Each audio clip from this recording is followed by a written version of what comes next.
Bonjour, bonsoir à toutes et à tous, chers abonnés de Congo et tout.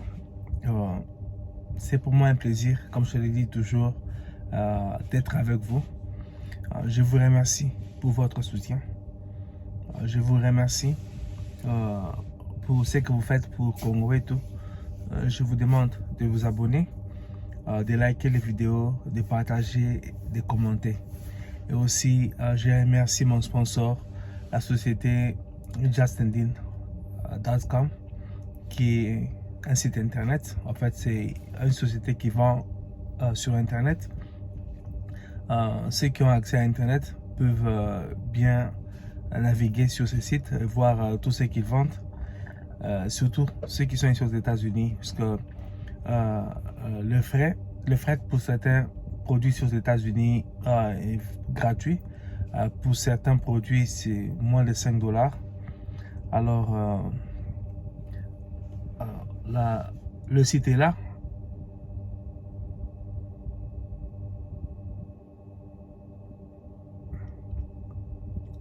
justendin.com. Par exemple, là, si vous cliquez, vous qui avez des iPhone 13 et 14. Alors, si par exemple vous cliquez sur ces liens-là, ils ont leurs produits qui sont aussi listés sur Amazon. Par exemple, si vous cliquez ce lien-là, voilà, ça vous amène sur Amazon et vous voyez, c'est comme on le dit ici, screen protector. Ces screen protectors ne se cassent pas comme les autres screen protectors. Des fois, vous achetez les screens pour la protection de vos téléphones cher, mais après, ils se cassent. Cela ne se casse pas. Et il coûte seulement 17,99 $, non, presque 18 dollars seulement. Donc, si vous les commandez, si vous avez Amazon Prime, par exemple, vous commandez cela aujourd'hui, vous l'aurez demain. Donc, le site,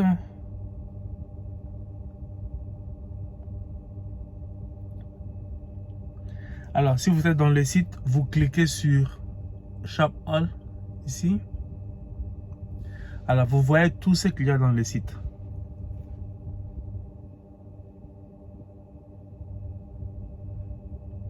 Vous voyez tout ce qu'il y a dans le site. C'est beaucoup de pages. Hein. Vous voyez tout ça. Et si vous allez ici,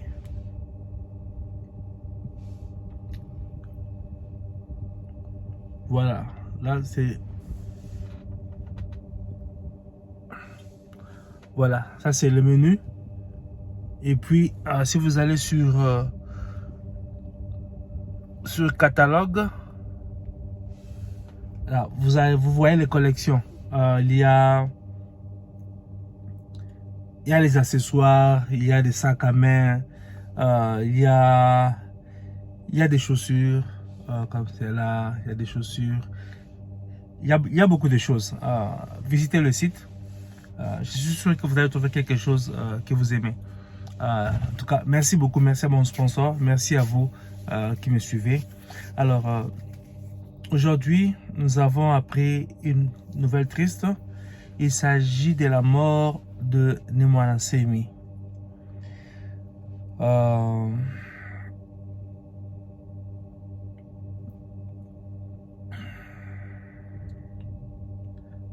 Je cherche...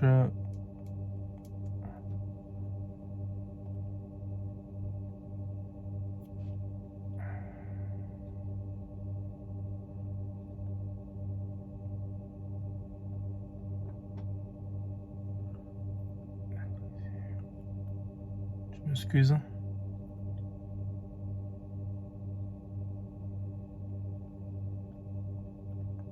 Je pense que c'est ici. Voilà. Nemwana Semi est décédé. Il était malade depuis plusieurs mois.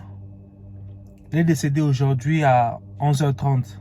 C'est mercredi 18 octobre 2023 dans sa résidence de ma campagne à Kinshasa. L'information est confirmée par plusieurs sources, dont le gouverneur du Congo central. Alors, le leader de Mbundu Dia Congo avait fait un AVC fatidique. Et puis, c'était vers le mois de juillet. Le président de la République, Félix Tshisekedi, prenait personnellement ses soins en charge. Donc, Félix Tshisekedi a pris le soin de santé de Nemona Nsimi en charge. Il avait fait un AVC vers le mois de juillet. Donc, malheureusement, il ne s'en est pas remis. Il est parti, il nous a quittés. Il voulait être candidat à la députation nationale pour la circonscription électorale de Matadi. Lors des élections qui arrivent, bon, malheureusement, il est parti. Que son âme repose en paix. Toutes mes condoléances les plus attristées, les plus sincères à sa famille biologique, à ses enfants, à son épouse, à la mère de ses enfants. Je pense que qu'il avait divorcé avec la mère de ses enfants pour épouser une autre femme. Donc mes condoléances, sincères condoléances aux deux, à leurs enfants, à la famille biologique de Nemona Nsimi, et aussi à ces mouvements de Mbundu Dia Congo qui a perdu son leader. Que son âme repose en paix. Nemona Nsimi avait intégré l'Union sacrée et soutenait la candidature de Félix Tshisekedi. Vous vous rappelez, c'était, je pense, il y a quelques années, lorsqu'il était sorti de l'hôpital, puis il était rentré chez lui. Il paraîtrait que c'est encore cette fois-là Félix Tshisekedi qui avait pris ses soins de santé en charge, et puis qui avait même aussi payé pour la réparation de sa maison de ma campagne. Et puis il avait dit que voilà, que s'il ne le soutenait pas, même ses ancêtres, même les ancêtres ne seraient pas contents. Donc c'était rallié à Tshisekedi. Bon, nous ne parlons pas de la politique en ce moment à son sujet. Donc nous souhaitons juste que son âme repose en paix. Et puis nous demandons à ses adeptes d'être courageux, de continuer sa lutte. Il a lutté pour les valeurs du Congo, les valeurs des Congolais, les valeurs Congo. Voilà, qui continue à participer pleinement à la vie politique, sociale ou religieuse de notre pays. Donc, que son âme repose en paix.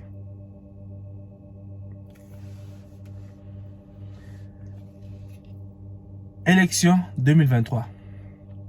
Il y a eu une mission d'observation, je pense que je peux dire une mission de la SADC qui était venue voir ce qui s'est passé avec le processus électoral. Puisque les élections, c'est déjà au mois de décembre. Alors, la mission a été satisfaite de tout ce qui est fait pour les élections. Et puis, elle n'attend que revenir comme observateur. Donc, la CENI que dirige M. Kadima a fait du bon travail. Il y avait des gens qui pensaient qu'il y allait avoir un glissement. Mais maintenant, là, tout le monde se rend compte qu'il n'y aura pas de glissement. Il y aura élection. Il y avait des gens qui pensaient que cette période serait agitée. Mais non, les choses se passent calmement. Donc, les candidats à la présidentielle ont déposé la candidature. Donc, la liste a été clôturée. Je pense que très bientôt, la Cour constitutionnelle va publier la liste des candidats qui seront validés donc, pour aller aux élections. Ça a déjà été fait pour les législatives. Donc, les choses évoluent bien. Nous aurons des élections apaisées. Et je suis convaincu que nos frères qui vivaient ou qui vivent encore dans les territoires occupés ou qui étaient occupés par nos ennemis du M23, parrainés par le Rwanda, vont aussi voter. Donc, la mission de la SADC est satisfaite de cela. Donc, je vous fais... Préélectorale. Nous voulons également nous être saisis de la situation politique et de la situation sécuritaire du pays pour voir si elle se prête à la tenue des élections. Nous évaluons également le cadre juridique, notamment la Constitution, la loi électorale, mais aussi nous évaluons l'état de préparation de la CENI pour la tenue des élections. Nous avons rencontré plusieurs parties prenantes, entre autres les autorités du gouvernement, la société civile, les partis politiques, la presse, les différents groupements tels que celui des femmes, de la jeunesse et ainsi de suite. Bien sûr que la CENI est un acteur clé dans ce processus électoral. C'est pour cela que nous sommes venus rencontrer le président afin d'évaluer l'état de préparation de la CENI pour l'organisation des élections. En effet, oui, nous sommes satisfaits. Nous avions d'abord rencontré le vice-président il y a quelques jours qui a répondu aux plusieurs questions que nous avions et il nous a également envoyé par écrit un document sur les informations qui avaient été demandées. Et cela a été suivi par la visite de ce jour où nous avons rencontré le président lui-même qui a répondu à toutes les questions que nous lui avons posées concernant le processus électoral et certains points qui ont été relevés lors de nos rencontres avec les autres parties prenantes au processus électoral. Le président a pu donc répondre à toutes les questions que nous lui avons posées et ses réponses étaient en effet satisfaisantes. Voilà, nous sommes heureux de voir tout le travail qui se fait ici à la CENI. Et bien évidemment, nous sommes impatients de revenir lors des élections avec la mission d'observation que nous allons accompagner.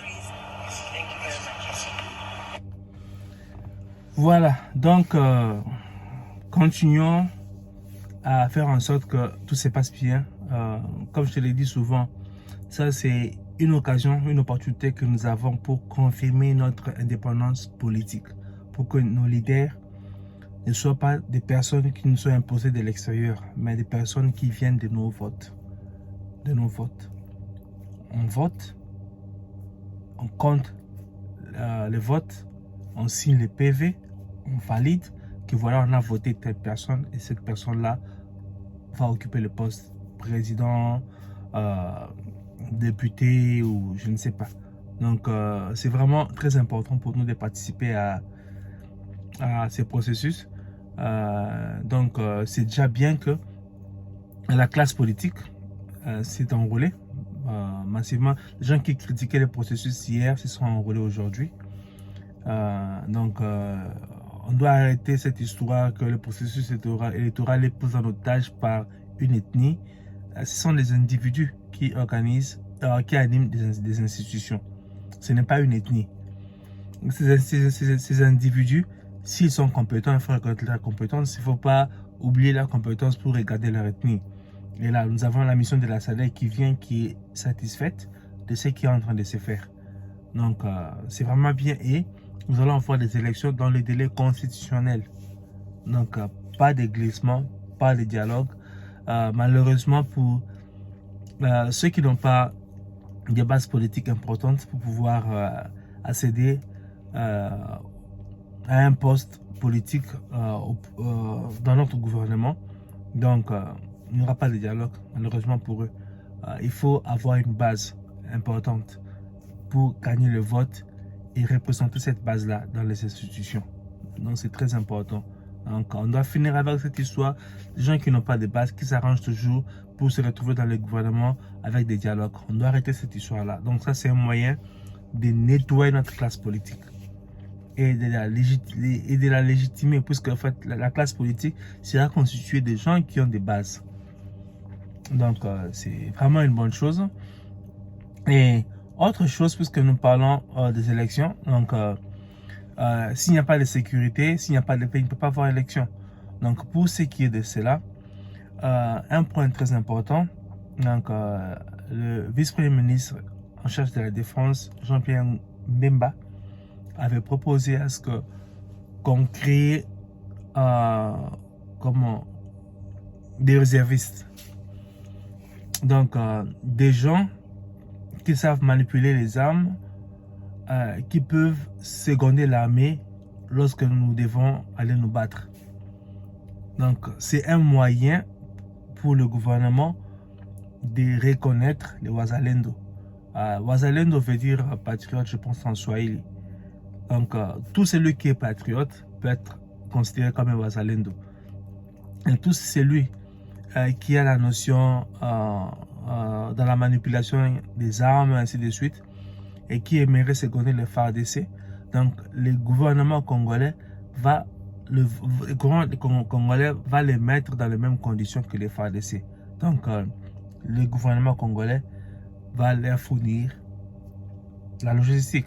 Donc, les armes, les munitions, de la nourriture, tout cela, va les mettre en forme pour qu'ils participent aux côtés des FARDC à la défense de notre pays. Donc, ce qui est vraiment une bonne chose. Alors, avec tout ce que les Wazalendo ont fait à l'est du pays, s'ils reçoivent maintenant du renfort de l'armée, ça va être terrible. Ça va être terrible. Et vous constatez que si les gens sont armés à l'est du pays, le Rwanda et l'M23 ne feront pas ce qu'ils ont fait depuis tous ces temps. En fait, les problèmes s'étaient aggravés dans cette région-là lorsque la population s'était désarmée avec un programme que piloté, je pense, c'était Ngoï Mulunda. Je ne sais pas, ça doit être lui. En fait, qui demandait aux jeunes qui avaient des armes de donner leurs armes et on leur donnait $100. Et quand ils ont constaté que voilà, tous les jeunes de ces coins-là avaient déposé les armes, ils avaient pris les $100, donc changé les $100, leurs armes pour un $100.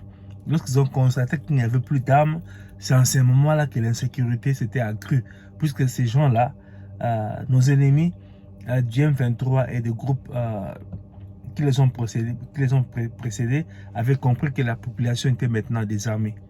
Donc cette population était désarmée, donc c'est difficile à quelqu'un qui n'est pas armé de se battre contre quelqu'un qui est armé. Et à l'époque, le gouvernement congolais était aussi un gouvernement complice. On nous tuait à l'est du pays et le gouvernement ne faisait absolument rien à ce sujet. Donc là, vous verrez que partout au pays, les Wazalendo, donc des patriotes, des jeunes, qui ne font pas forcément partie de l'armée, mais qui aimeraient défendre leur pays, donc pourront être fournis en armement, en logistique par le gouvernement congolais, officiellement pour se battre. Donc, ça veut dire que si vous nous attaquez du côté du Congo central, les jeunes qui vivent là-bas, qui vont se défendre, peuvent aussi prendre les armes. Donc, le gouvernement va leur donner les armes, en plus des forces des FARDC. Si vous allez au Kasaï, les jeunes qui vont se battre, on va aussi leur donner des armes. Vous allez partout, les jeunes qui vont se battre, on va aussi leur donner des armes. Ils vont seconder les FARDC. Ça, c'est vraiment merveilleux. Déjà, avec la montée en puissance des FARDC, ajouter ce dispositif-là, ça sera vraiment, vraiment terrible. Rappelez-vous, en 98, lorsque les rebelles étaient arrivés à Kinshasa, qui les avait combattus avant l'armée? C'était les populations de Massina, de Njili, je pense, qui avaient combattu les rebelles. Et cela avait sauvé le pouvoir de Mouzé à l'époque. Donc maintenant, les ennemis du Congo doivent faire très attention. Alors, ce projet de loi-là a été proposé par Jean-Pierre Bemba. Écoutez. A adopté dans le Conseil des ministres passé la proposition du ministre de la Défense sur l'ordonnance loi portant les corps des réservistes de l'armée. Ça veut dire quoi, des termes clairs? Les civils qui ont des connaissances militaires, ils vont devoir être constitués à un corps des réservistes. Pour qu'en cas d'agression du pays, comme c'est le cas aujourd'hui, ils soient mis dans les mêmes conditions que l'armée pour appuyer l'armée sur les terrains. Vous m'avez suivi à plusieurs reprises, j'ai demandé aux Congolais de se mobiliser. Je reviens à la question de Noël. On ne peut pas croire qu'indéfiniment, nous serons défendus par les autres. C'est le message que Macron nous a lancé avant-hier, avec raison. Nous ne pouvons pas croire qu'indéfiniment, les autres viendront se battre pour nous. À chaque fois qu'on arrive ici, la question de dire est-ce qu'on ne peut pas amener Artemis Plus? Est-ce qu'on ne peut pas ramener les ceci? Non. Les autres ne viendront pas mourir tout le temps pour nous, alors que nous sommes là. Nous avons la force de pouvoir nous défendre en tant que pays. La Constitution les donne même comme devoir. En tant que Congolais, chacun doit contribuer à pouvoir sécuriser ou défendre ce pays lorsqu'il est attaqué par une force étrangère. Donc, à ce qui nous concerne au sein du gouvernement, nous ne voulons plus que les gens disent que voilà, nous utilisons des forces supplétives. Il n'y a pas de forces supplétives lorsque les gens se défendent leur propre pays. Ce sont les vrais compatriotes. Au lieu de passer votre temps sur WhatsApp en train d'injurier les gens à gauche, à droite, venez vous mobiliser. Vous allez recevoir des formations et vous ferez partie de ces forces réservistes. En temps de guerre, vous êtes mobilisés et on vous met dans les mêmes conditions que les autres. Et donc le message que je passe aux Azalendo qui sont partout où ils se retrouvent, c'est que cette fois-ci, le gouvernement vient de mettre en place un dispositif législatif pour vous légaliser. Donc à partir de la semaine prochaine, vous allez recevoir des missions, vous allez être mis en condition, vous allez vous battre sur le terrain dans les mêmes conditions de ravitaillement que les FARDC. Voilà ce texte, cette ordonnance de loi qui a été voté par nous.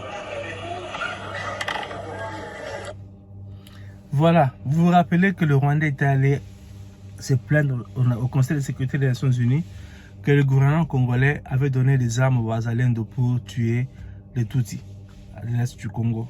Ce qui est faux, parce qu'on n'a pas vu, des Tutsis massacrés par les Wazalendo. On n'a pas vu des vidéos, on n'a pas vu des images. Et généralement, quand ça se passe, nous avons des mouvements de Tutsis dans le monde. Malheureusement, certains d'entre eux sont manipulés par le régime de Kagame. Ils manifestent, donc cela ne s'est pas fait du tout. C'est comme si ces Tutsis-là se commencent à comprendre que Kagame est en train de les manipuler, donc ce qui n'est pas bon pour eux. Alors, ici, le gouvernement congolais répond au Rwanda maintenant que nous allons donner des armes maintenant là, officiellement aux Wazalendo pour qu'ils défendent leurs terres. Donc, nous allons armer les Wazalendo pour qu'ils se battent contre les M23 et non pas pour aller massacrer une ethnie quelconque. Donc ça c'est vraiment quelque chose de bon. Et puis voilà, écoutez.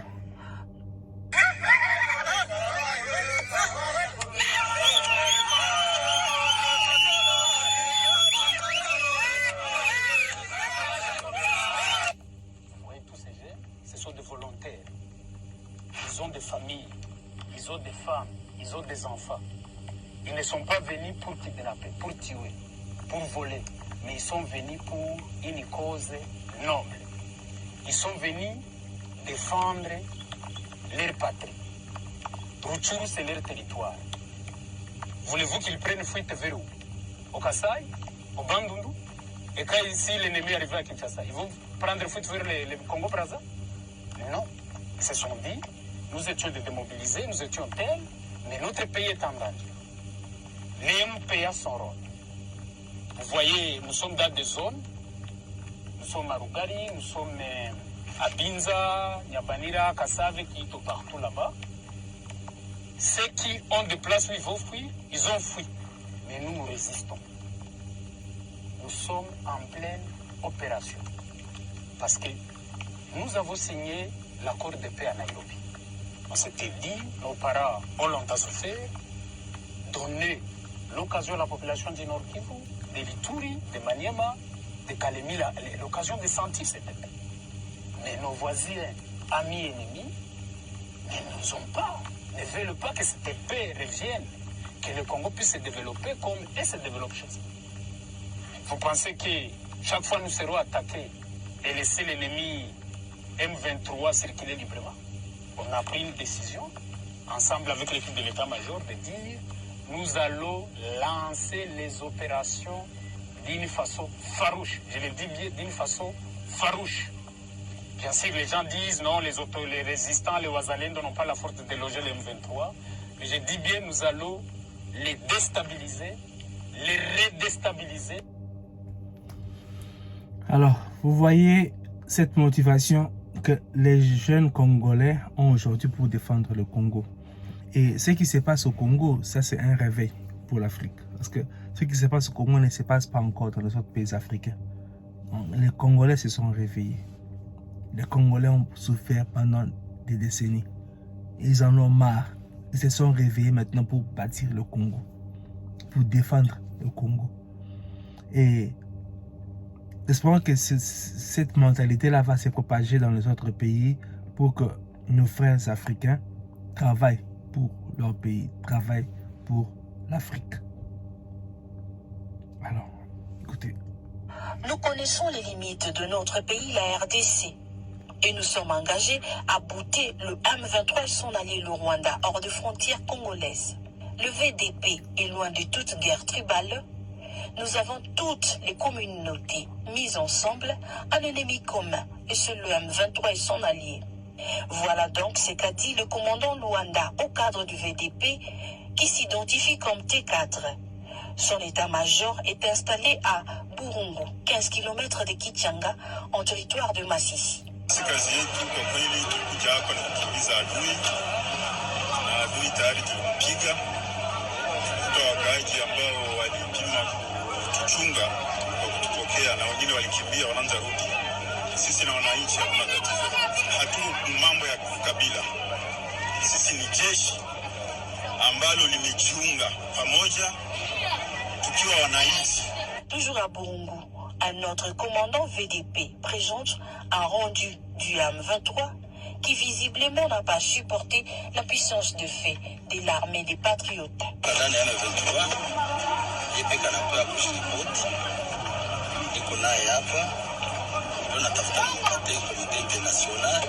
Jean-Claude, c'est lui-même le rendu qui confirme sa propre reddition.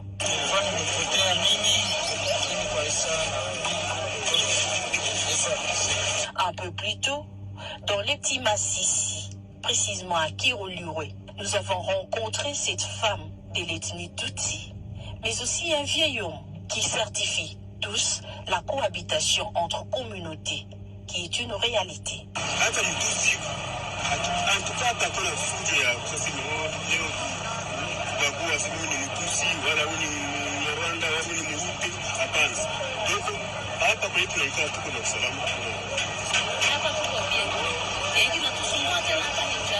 Toutes ces réalités ont été récoltées au cours d'un voyage de presse dans la région en date du 14 octobre 2023. Alors, vous avez suivi. Donc, il n'y a pas une guerre entre les ethnies au Congo. Il n'y a pas une guerre entre les Congolais et les Tutsis. Non. Vous avez vu que les Tutsis et les autres Congolais dans la région vivent ensemble. Il n'y a pas question d'une ethnie contre une autre. Non. C'est le peuple congolais, toutes les ethnies du Congo, toutes les tribus du Congo qui se battent contre les ennemis du Congo pour défendre les territoires congolais. Et ils se battent contre le M23 qui est en fait le bras armé du Rwanda au Congo. Ils se battent contre le M23, donc ils se battent contre le Rwanda. Et pas contre le Rwanda, mais contre le régime de Kagame. Parce que tous les Rwandais ne sont pas dans cette histoire de Kagame. Tous les Rwandais ne partagent pas sa vision. Il y en a ici qui ne veulent plus retourner chez eux là-bas parce que en fait, ils ne sont pas d'accord avec Kagame. Il y en a. Donc, c'est pas un problème entre ethnies au Congo, un problème entre les Congolais et les Rwandais, non. C'est un problème entre les Congolais et le régime de Kagame. et le régime de Museveni, qui est un régime hypocrite aussi. Et apparemment aussi, et le régime qui est au Kenya. Ces régimes-là sont des régimes qui sont hypocrites, des régimes qui soutiennent Kagame, donc qui viennent faire du mal au Congo. Alors, j'aurais appris qu'à Kisangani, il y a 2 ethnies qui sont en train de se battre sur les terres. Donc, des terres qui seraient vendues à quelqu'un. Et on est venu chasser les occupants de ces terres, un peu comme ça s'est fait, je pense, dans le Kwamout. Alors, faisons très attention, soyons vigilants. Et vous, mes frères et sœurs qui habitez des terres, en fait, faites attention et ne vous laissez pas emballer par des gens qui vont vous envoyer pour aller tuer vos frères et vos sœurs à cause des terres. Eux, ils occupaient déjà certaines terres et vous venez, vous leur dites que voilà, ce sont nos terres, maintenant partez. Posez-vous la question. En fait, qu'est-ce qui se passe? Comment on peut venir prendre des terres aux gens? Et ces gens-là sont encore sur ces terres-là. Donc, ces gens-là ne savent même pas que leurs terres ont été vendues. S'ils sont conscients que leurs terres ont été vendues, ils vont quitter. Mais là, vous allez vous battre contre vos frères qui ne savent même pas que leurs terres ont été vendues. Vous commencez à vous entretuer entre vous. Vous faites les jeux de l'ennemi. Donc, faites très attention à cela. Donc, voilà. J'ai fini mon émission aujourd'hui sur cette note-là. Je ne sais pas. Voilà. Donc, on se retrouve prochainement. Donc, likez les vidéos, abonnez-vous, likez, commentez, partagez et soutenez mon sponsor. Donc, si vous scannez ce QR barcode, ça va vous faire entrer dans le site. Le site, c'est là. Donc, www.justindine.com. Voilà, le site est là.